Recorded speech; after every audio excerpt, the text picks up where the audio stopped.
This video is very, very important. Before we react to this video, I want y'all to take a very close look at this picture and see what's happening here. There's something called whitewashing. When you look in Russia, Greece, Spain, France, Germany, images of black people are all over the place. But what you get is people like this, what you see right here. They rush out to these places and paint the likeness of their images. Even in the books, they find the books and they burn them. They find the images and they paint over them. Now, I'm going to try to expand this as much as possible before we react to this video. But I want y'all to see the images that's surrounding him are originally black people. This stuff has been written in the Bible this whole time, but being as though that our people don't read it, and we've been brainwashed to think that the Bible is a white man's book, we are afraid of the book. This is one of the scriptures. It goes on to say, and laid open the book of the law, wherein the heathen had sought to paint the likeness of their image. The book of the law always had the images of black people in there. This was written a long time ago, thousands of years ago, y'all. There's nothing new under the sun. He covereth the faces of the judges thereof. If not, where and who is he? The original judges on this earth were supposed to be God's chosen people. This is why we're the most moral people on this earth today, because we still have a remnant of being judges. This is why we're so hard when it comes down to certain things. It's instilled in us, even though we've been following wicked people this whole time in captivity. Law is still in us. Remember when I said, when you think of law, just think of morals. We are the judges of this earth. There's this place called the Louvre out in Paris. They knocked all the noses off the black people in there. They took all the statues and everything from Africa and they didn't return them, y'all. When you look at that movie Black Panther, when the guy, I forgot his name, Michael B. Jordan, his character, he went into the museum. He said, these are my ancestors' artifacts. These are my people. That's real life. This is not just a movie, but we're about to get into this video. You are not going to want to click off this video. You sisters, please pay attention to this video right here. Welcome to the Great White Awakening. Ariana Grande went from Blackiana to Audrey Hepburn. Kim Kardashian dropped this for her minimalist Skims arc, and now she's posting selfies with the Trumps and making weird ads with Elon Musk's robots. We lost Jamiroquai Bieber, although he seems to be making a little bit of a comeback here. We lost Bangers Miley, and Katy Perry, yeah, even she had a black phase. But now she's busy singing ballads and paying a $150,000 deposit to hold flowers up to the camera in a tone-deaf 11-minute space tourism trip. And they can do that because whiteness is always waiting for them. They can dip into blackness when it's profitable and slide right on back into whiteness when it's not. And that's privilege. And that's why a lot of people get really pissed off about these things. Because black people, it's not only the men, it's you sisters too. Understand, y'all are the princesses. Y'all the most beautiful women on this earth. You gotta act like it. We can't just wake up one day and decide that we're done being black. We don't get to drop the aesthetic when it stops trending. We don't get to hit undo on the discrimination, on the colorism, on the structural racism that is still baked into the world that we're navigating. But for white celebrities, black culture is just smart branding. I said, sing like that little white black girl that you are. And when they step into it, they don't embody blackness, they perform it. Theme song at the beginning of all David Dobrik videos. This shit is funny as fuck. Hey Billy, why are you speaking with an accent? Huh? They turn it into a caricature that's even more dangerous for black people, and then they walk away from the mess that they helped create. And that's what this video is about. I'll roll up to that wedding, you gonna be like, bok, bok, bok. Let's talk about a very specific phenomenon. A pipeline, a rite of passage. a canon event. It starts with a white girl, could be a celebrity, influencer, nepo baby, doesn't really matter. But at some point, she decides that being white just isn't giving. It's not edgy, it's not interesting, and most importantly, it's not getting engagement like it used to. So what now? She needs a little more edge, a little bit more spice, some seasoning, maybe something that'll give her a little bit more sauce, or at least look good in a photo dump. Something that'll get her pedestalized in a way that soft, safe, white femininity just doesn't hit. So they go looking for something to make them feel real. And in that pursuit, they reach for the most lucrative, convenient shortcut they can find: Black culture. Or at least a filtered, flattened version of it. Because they don't want the full experience of Blackness. They want the rhythm, not the blues. They want the slang, the style, the street cred, the social capital that comes with being Black,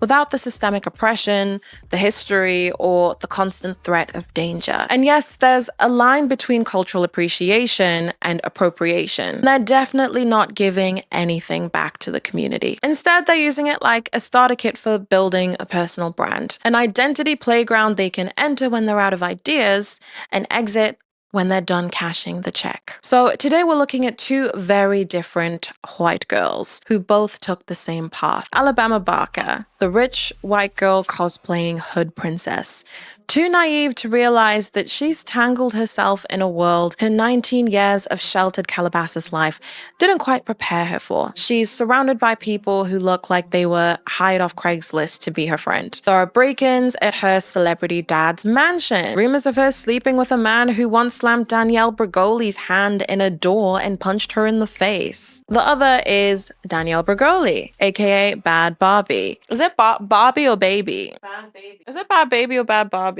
Who took her real suffering and filtered it through a Black-coded persona the industry was ready to monetize. Surrounded by abusers, exploited from childhood, selling hypersexualized versions of herself online to an audience that started preying on her before she was even legal. We're asking, why do white girls keep running this playbook?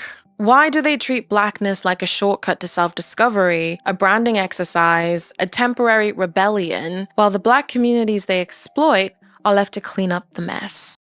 Like I said, you are the salt of the earth. This is why people are going to automatically follow you.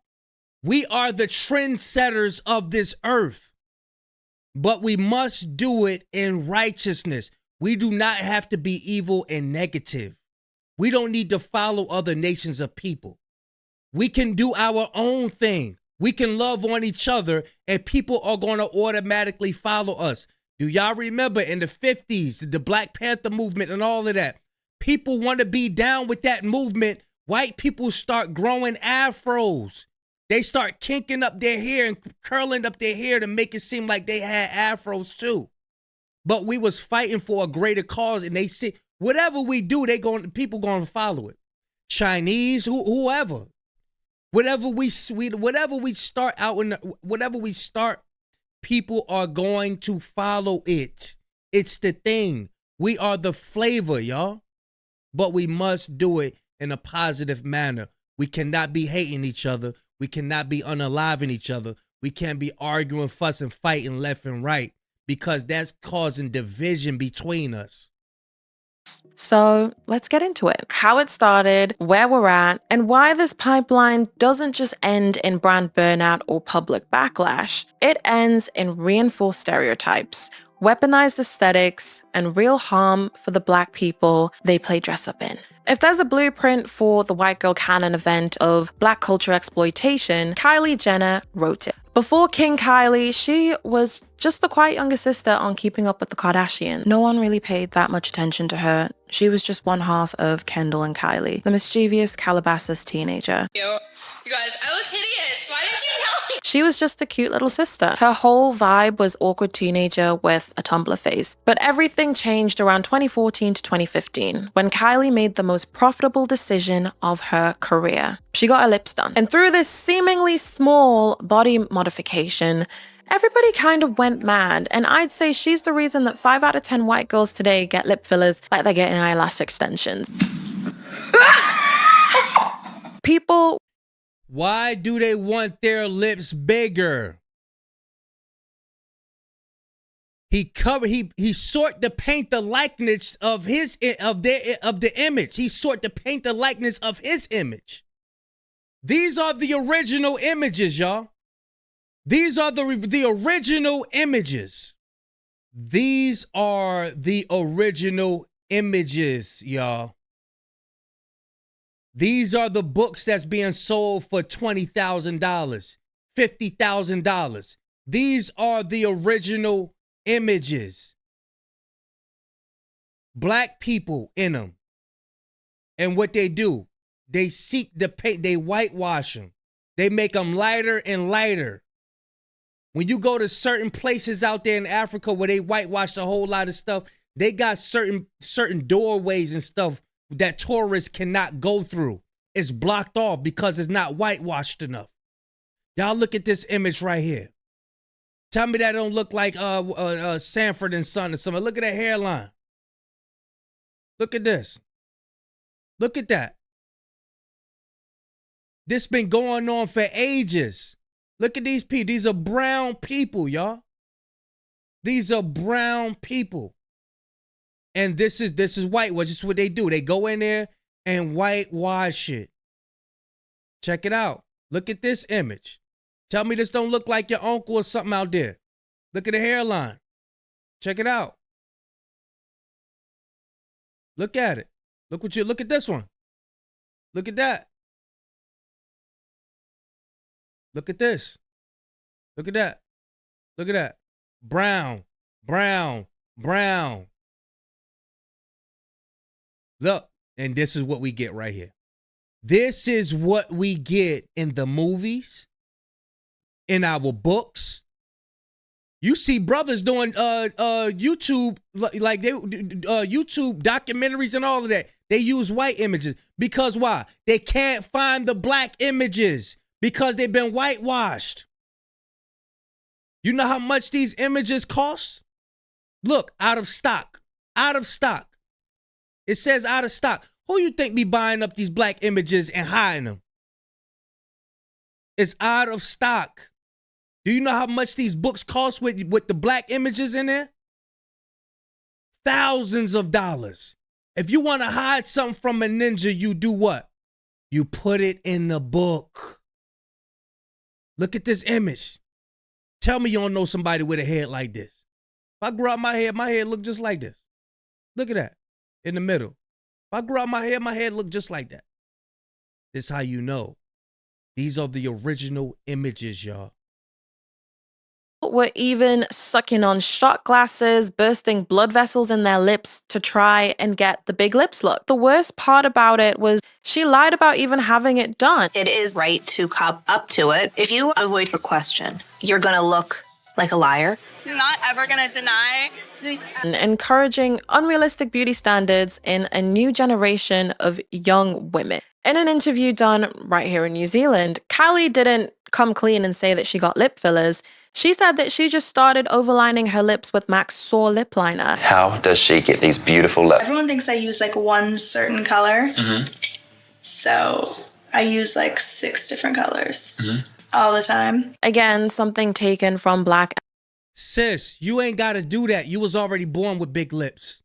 You was already born with thick lips. You ain't got to do the lip filler, spend all these thousands of dollars. What do that tell you? Love yours.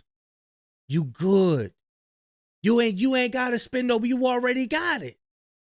You already got it. And Latina women, boom, MAC's lip liners were sold out everywhere. And that's when she realized, hey, I can make some money out of this. First the lips, then the tan, then the lace fronts, and just like that, she wasn't the quiet little sister anymore. She was King Kylie. Look at that. Look how people capitalize off of your natural beauty. Look how people capitalize off of your natural beauty. You had all of this. You born with all of this. You ain't got to go spend $1,000 sitting on nobody doctor's office. It's you already got it. It's already yours.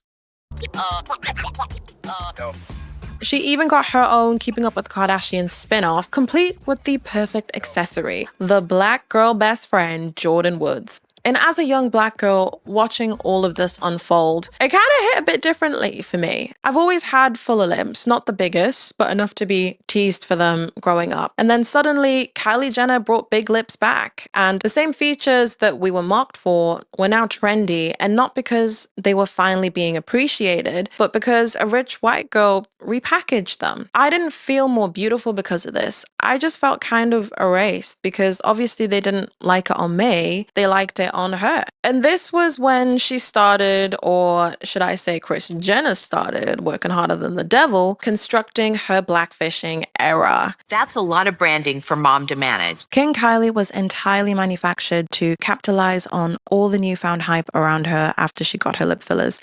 She became a Tumblr icon. It was kind of like her Lord Pure heroine era, dyeing her hair, wearing purple or blue lipstick. She had the air of a carefree teen, dressing grungy and doing her own thing. And that's what was really appealing about her at the time. Super edgy and like more rocker, like girly goth. But after a while, she changed track and started pivoting more into Kim's footsteps. And that's when she started caricaturing Black culture and features. She jumped onto the trend of exploiting Black culture and aesthetics and making them palatable for the mainstream, protected by, of course, her white privilege. The lip fillers, the wigs, the darker tans, the BBL-coated body, the yucky ponytails and lace fronts, and of course, the rapper boyfriend, first Tyga and then Travis Scott. Having the Black boyfriend was important because she needed some proximity to Blackness. And at this point, Kylie wasn't just borrowing from Black beauty standards, she was building an entire empire on them. And what makes Kylie different is she understood that Black culture sells. Obviously, she learned from watching Kim, but it's safest and most profitable when it's worn by someone who still gets to be white at the end of the day. Because when Black culture do more than just sell. That's what all the men want, whether they admit it or not. Do y'all remember back in the days where the white women, they would have a wire in their skirt to make it look like they had big round parts? They used to wear wires in their skirt. There was a sister who went by the name of Sarah Bartman. She was in the zoo because she had a huge butt, a huge butt. They put her in the zoo and all the men would come look at her and they gave her all type of diseases and everything. These are the images right here. The white women, they would wear these dresses with the wires in the dress so their dress could poke out as if they had a big butt behind. I'm gonna just say behind. I don't want to, but these are the dresses that they wore, right? The sister, Sarah Bartman. This is Sarah Bartman, y'all. This is her. The white men would come, they would come look at her. She was natural. She was all natural. They would come look at her in the zoo. We just gonna read a little bit of this knowledge before we get back to the sisters video, because our people must know about who they are. Y'all sisters must protect y'allself. Y'all must come to who you naturally are. And I believe they still have her body in a museum somewhere, if I'm not mistaken. For the South African patrol vessel, see Sarah Bartman. Sarah Bartman, African, right? December 1815, also spelled Sarah sometimes in Dutch diminutive form. Let's get down to the nitty gritty. Sarah Bartman was a Kyoko woman who was exhibited as a freak show attraction. She was a freak show attraction in the 19th century Europe under the name Hottentot Venus, a name that was later attributed to at least one other woman similarly exhibited. The women were exhibited for their steatopic, body type. Steatopic body type, I never heard that word. Uncommon in Northwestern Europe. It wasn't common out there because they women ain't built like our women. Their women lips ain't like our women lips. Their women hips ain't like our women hips. So their men love looking at our women. And this is what you see today. That was perceived as a curiosity at that time and became subject of scientific interest as well as erotic projection. Curiosity, they lust over our sisters. Lusted, y'all. Y'all do y'all knowledge on our sisters. Sarah Bartman, Henrietta Lacks, people like that. I'm telling you, our people are very important, y'all. When white girls like Kylie wear lace fronts and slick down baby hairs or get praised for setting trends with yucky textures, it's historical and it's political. For us, it was never optional. Black women didn't start wearing wigs, lace fronts, or head wraps just to look cute. We kind of did it because we were forced to. In the late 1700s in colonial Louisiana, laws were passed to regulate how Black women could look in public. It was called the Tignon laws, and it legally required Black women to cover their hair. Why? Because white women were jealous of all of these intricate styles that Black women were doing, because white men were actually getting wandering eyes and being... White men was getting wandering eyes. Now, I'm not going to disagree with what this sister is saying out there, but from my understanding, that women covered their hair because their hair is their beauty. So men did lust over other men's wives and stuff like that, but they covered it. Even I'm talking about before this time. Now, I'm not saying that this didn't happen. I'm talking about before this time. It wasn't something that women just did because it was women's hair is so beautiful. Men lust over it. You don't want all men lusting over you. That our women had more respect than that. We don't want our sister didn't want everybody just lusting over them like that. So yeah, they would cover their hair. But I'm not talking about this time. I'm talking about ancient times. You know what I'm saying? They covered their hair because their beauty is only for their husbands. It wasn't our custom to be sleeping around and be trying to attract every man. That was never our custom. That's something that had been put on us. We was well structured people. Quite captivated by the hairstyles and even wanting to pursue these women romantically. And because Black beauty was seen as a threat to the social order, we were told to hide it, to minimize ourselves, to make whiteness feel safe. It's still happening. We're back now with a movement. Your beauty is a threat. Your beauty is threatening. All you do is what? That's why God said the weapons of our warfare are not carnal. We ain't got to use guns and stuff. We ain't got to. All we do is got to naturally be us. You hear that? All you do is got to be you. That's it. And you're a threat.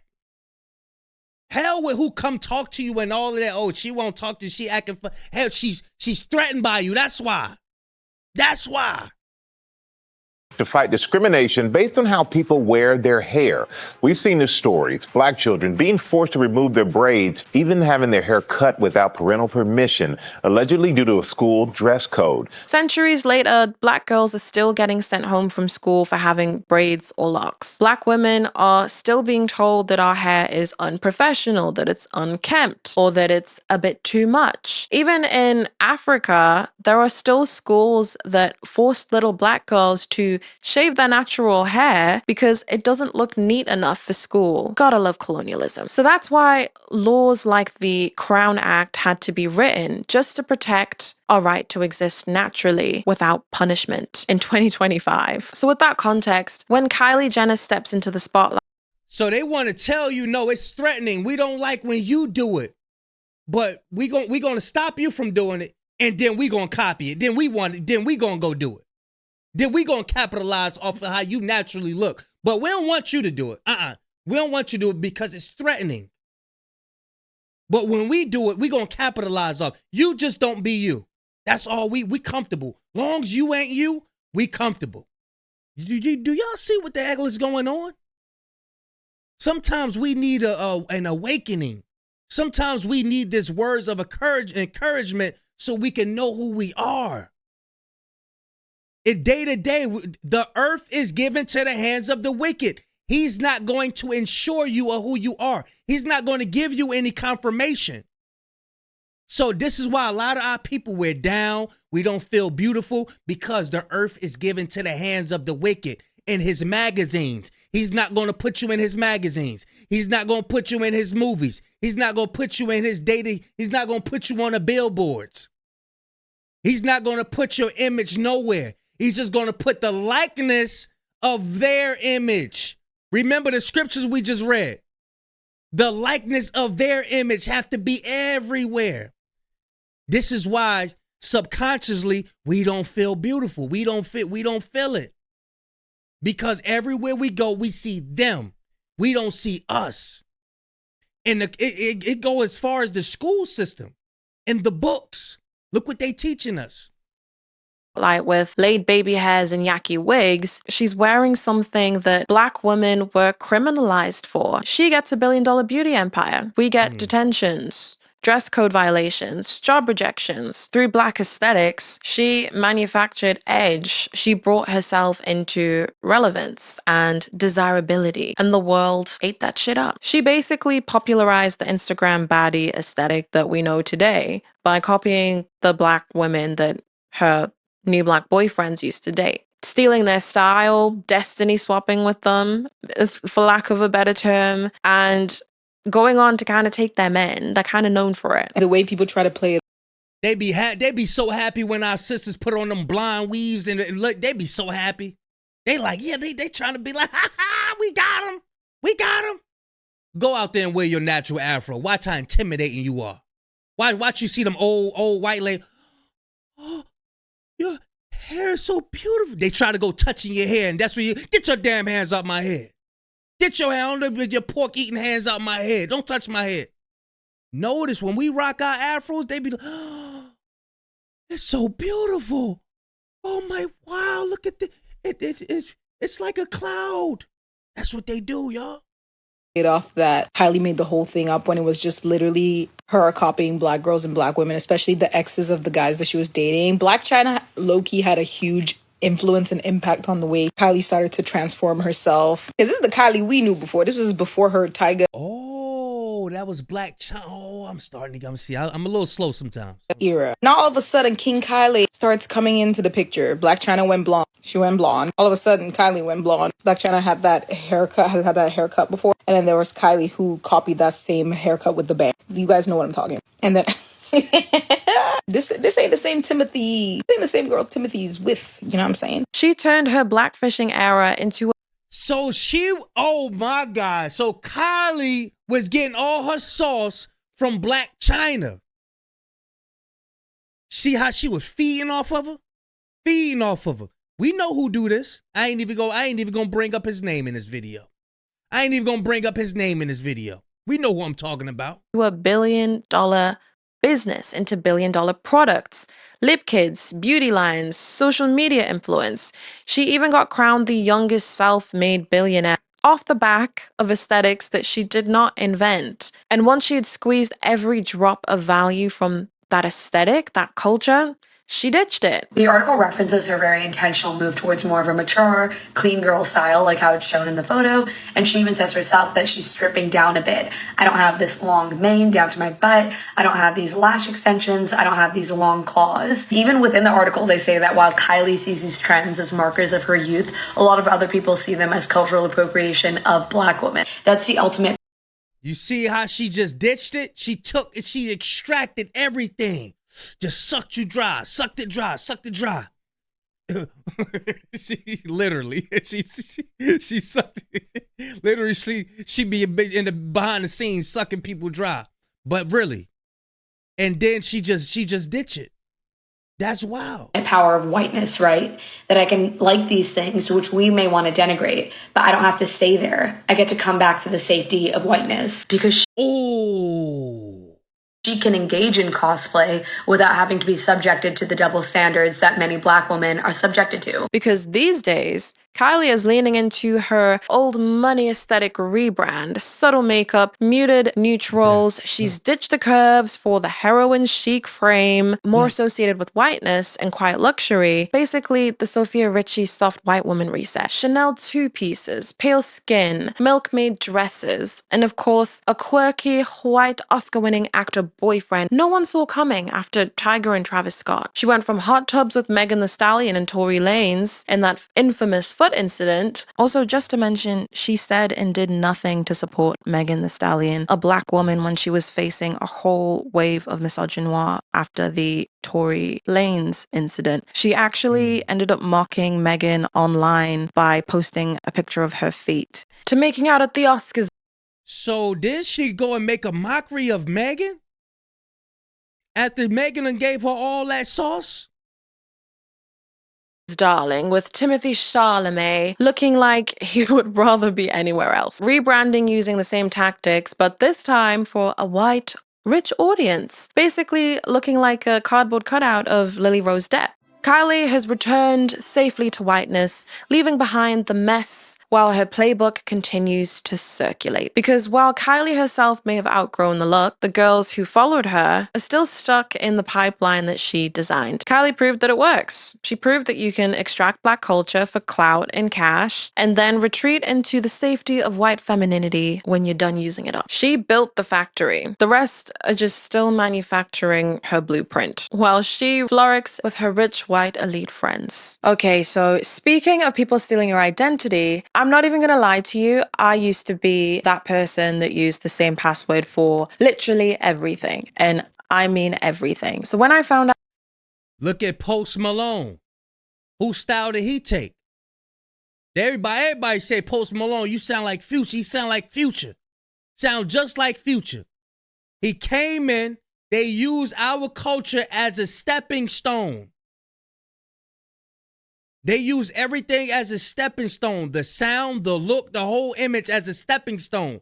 They make it big. They start to selling their little products, and then they fall back to it. Now Post Malone's a damn country singer he doing something. He ain't doing the Future genre no more.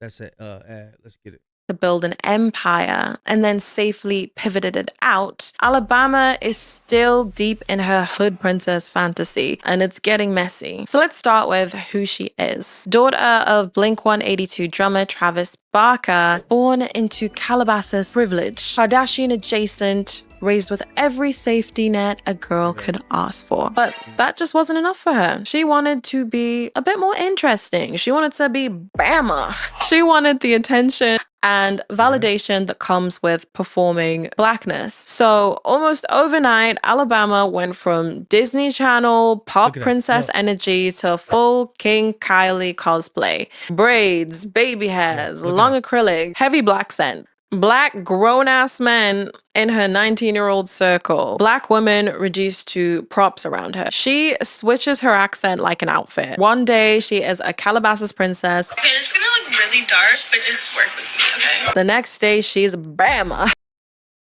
Did y'all see the color of the makeup? Do we got to get the scriptures again? Do y'all see what's going on? Really, do you see what's going on? Paint the likeness of their images.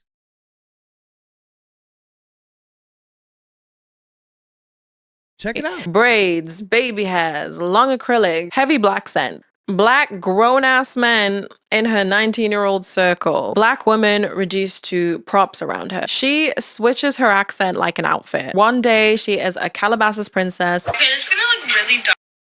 Look at that. I want y'all to look at the tone of the makeup. But just work with me, okay? Look at that. Look at that. Look. This should make you love yourself. That's what this video for. To encourage you to love yourself more. The next day, she's Bama. You're thinking way too deep into. Sorry, I just liked her. But Alabama is 19 now, in that liminal space where you're legally an adult but still emotionally uninformed. She doesn't have a strong sense of self, so she's trying one on, specifically a black one. She's a real-time illustration of when someone prematurely commits to a borrowed identity without a real self-exploration first. Instead of developing her own sense of self, she's mimicking someone else's culture. Instead of grappling with the emptiness of inherited whiteness, the bland weight of being a white rich girl with nothing to prove, Alabama wraps herself in blackness. As a white lady, I'm officially really uncomfortable watching Alabama Barker. And let me be clear, I've been uncomfortable. But I don't know what, like, I feel like the last, like, 2 weeks, she's reached a new level. I'm comfy. But she doesn't want to be black. She wants to be perceived as authentic. And in this culture, authentic is often racialized. This is called the commodification of the other, where marginalized cultures become accessories. Texture. And it all came to a head during a live stream where she tried to get her black friends to play Ding Dong Ditch in Calabasas, proving the whole point of the conversation around her cultural appropriation. Choose a player to Ding Dong Ditch, but they have to kick the door hardest. All right, so we should go do that, y'all. In this neighborhood, bro, and then we get arrested, dog. Attempted burglary, like, You see how they so damn late when it come down to shit we was doing when we was 6, 7? Now we passed that. Like, come on, we know better than that. We're not slow. People think they could just come in the culture and like, hey, yeah, let's do it. No, we off that. No, what you brand new up in here. We off that. Look how they looking. What? We about to get locked up over you. What, your little games? Because what's going to happen? You going to get bailed out. Matter of fact, you might not even reach the magistrate office. No, yeah, one of them, somebody gonna spot you and be like, oh, that's such and such daughter. Get them cuffs off of her before you get locked up. But these ninjas right here, oh, they getting locked up. They gonna get locked up. Oh yeah, you know how that turned out. We black. It ain't gonna look good. Thank God that these guys were actually self-aware, because they said, in this neighborhood, we could get arrested for attempted burglary because we're black. It's not gonna look good if we go busting down doors in Calabasas. And then Alabama had the audacity to tell them that they were thinking way too deep into it in a heavy black accent and everything. No, we can do it. Let's do it.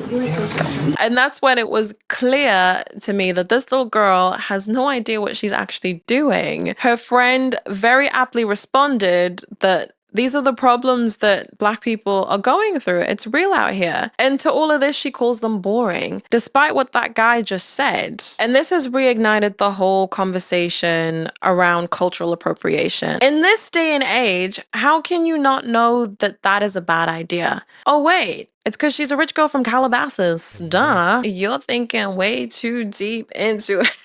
I just hear that in my dream. So obviously this whole thing was on live stream, and she turns to the camera and she says, oh, you see how boring they are? But of course we know they weren't being boring. Like, they were being real. They were reminding her, or just telling her in the first place, that what's a joke for her could be a death sentence for them. And this is why conversations about privilege matter, because Alabama was setting up her own black friends to be arrested, assaulted, or even killed. And she didn't even think twice about it because she didn't know a damn thing about it. She wanted their rhythm, not their blues. Meanwhile, there's a white lady who's set to become a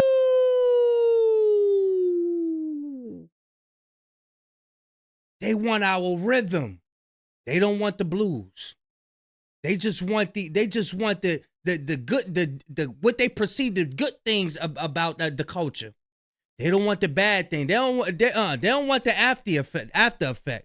A millionaire for calling a kid the N-word. And the reason she's getting this outpouring of support is because of what this lady calls black fatigue. Black fatigue is real. I think society as a whole is there. We are just so unbelievably fed up with the ghetto ratchet behavior, entitlement, the victimhood, that they want to praise this woman. Just so we're all on the same page, she is talking about that white woman who's about to become a millionaire for calling a black 5-year-old boy the N-word.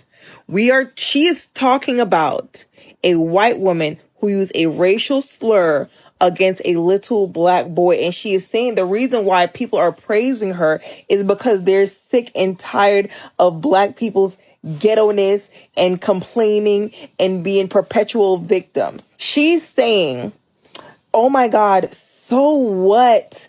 We have done horrendous, heinous things to you and your ancestors for centuries. So what?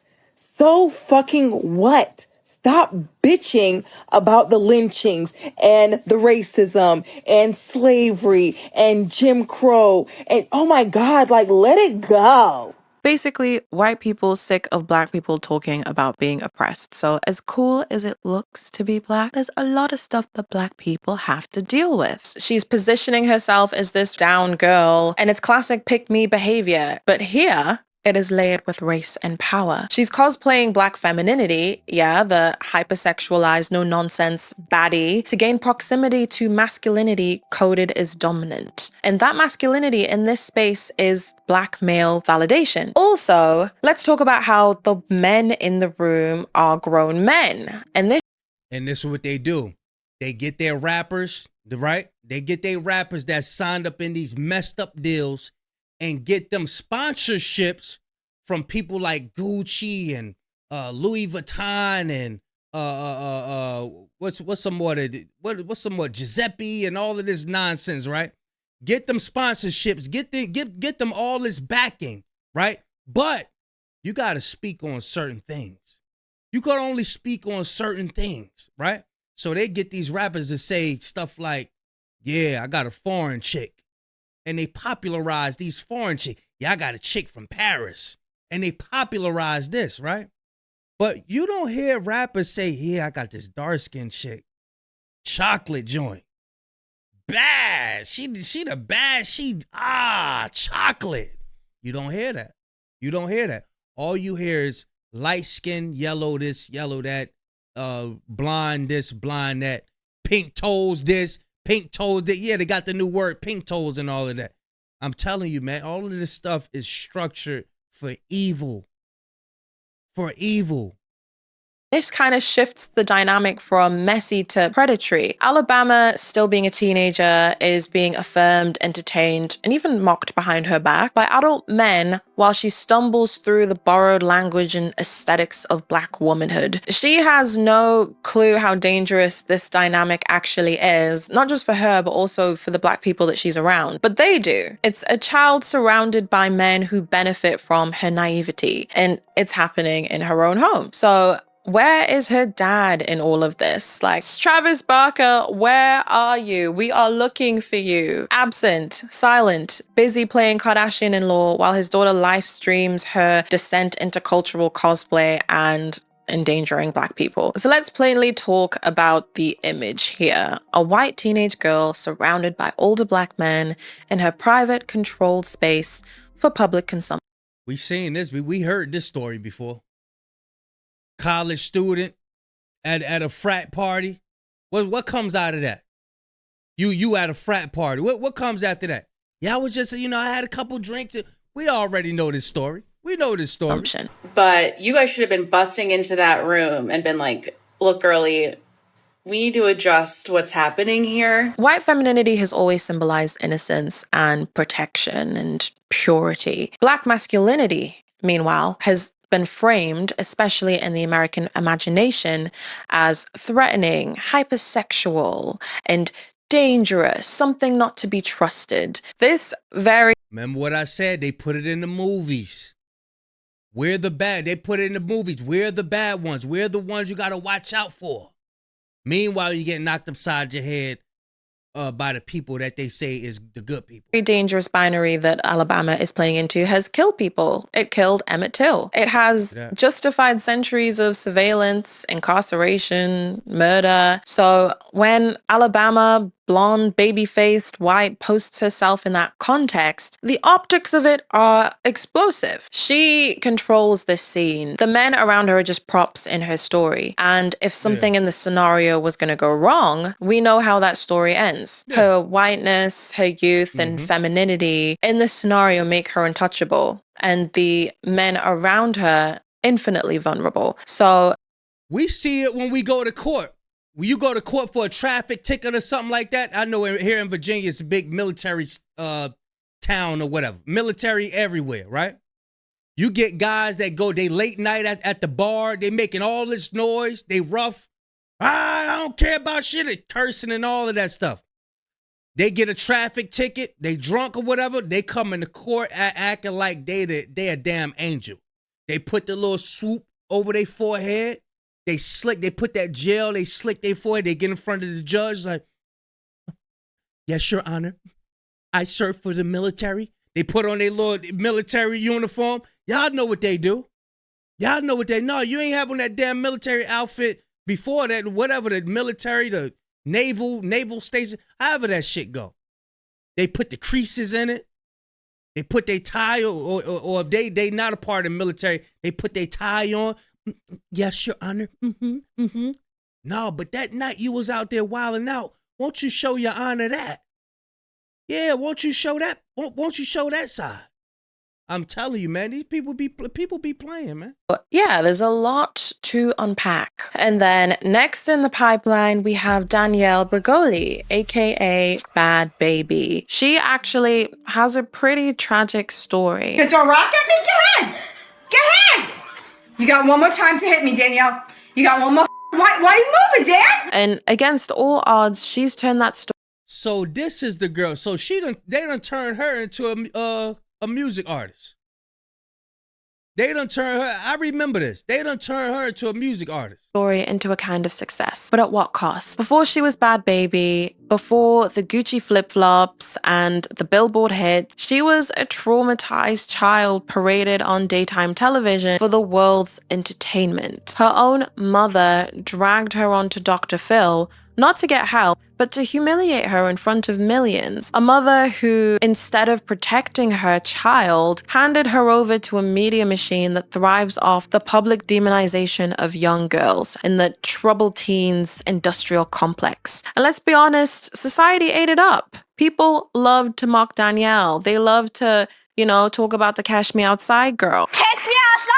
How about that? Catch me outside. How about that? They loved the mess, the chaos, the out of control teen stereotype. Did you say the hoes are laughing? Yeah. Why would this be the only clip you show of me? Why don't you show me being nominated for a Billboard award? Why don't you show me having multiple gold and platinum plaques? Why don't you show me being youngest female rapper to hit Billboard? Why don't you show stuff like that? But nobody stopped to ask, what actually failed this child? Because while they jeered at her antics, this is what was happening behind the scenes. Her mother's boyfriend essayed her. Her own bodyguard assaulted her. Also, Dr. Phil sent her to Turnabout Ranch, a so-called rehab that was really an abuse farm. They take away necessity privileges, like sleeping on a bed, eating good food, not being cold. And he ended up killing one of the staff members. They made all the kids that were at Roundy come down, and then they told us not to tell us anything. A day later, they have us all every kid that's at Turnabout. So it seems like her story is a little bit different. It seems like she grew up like that. She ain't doing no acting. She wasn't raised right. So we're not gonna go over that one right there.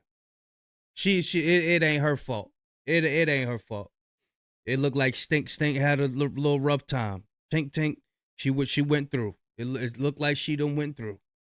But yeah, y'all let me know. This sister Afro Degia, I believe we reacted to a video a while ago. I think she covered this. Did we? I don't know, but she cooked on this one. I had no choice but to go over this one right here. She cooked on this one, and I'm gonna leave a link in the description for you to watch it unfiltered and uninterrupted. Big Kish signing out. Going, y'all.